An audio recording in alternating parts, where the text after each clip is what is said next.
বাংলাদেশের ব্যাংক খাতে একের পর এক অনিয়ম, লুটপাট আর দুর্নীতির বোঝা এখন গিয়ে পড়েছে সাধারণ গ্রাহকের ঘাড়ে। এক সময়ের আস্থার জায়গা অনেক বেসরকারি ব্যাংক এখন শুধু নামেই টিকে আছে। বাংলাদেশ ব্যাংক আর্থিক সহায়তা বন্ধ করে দেওয়ায় গ্রাহকরা টাকা তুলতে পারছেন না। ক্ষেত্র বিশেষে কয়েক হাজার টাকা তুলতেও ফিরে যাচ্ছেন খালি হাতে।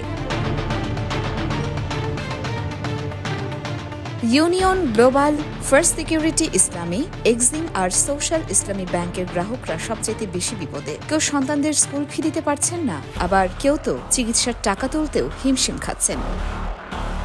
এই সংকট এখন আর্থিক নয়, মানবিক বিপর্যয়ে রূপ নিয়েছে। মোট আমানত প্রায় 1,47,000 কোটি টাকা। খেলাপি ঋণই 1,46,000 কোটি, যা বিতরণকৃত ঋণের 77%। অর্থ উপদেষ্টা ডক্টর সালেউদ্দিন আহমেদের মতে ব্যাংক খাতের 80% অর্থ লোপাট হয়েছে। পুনর্গঠনে লাগবে $35 বিলিয়ন।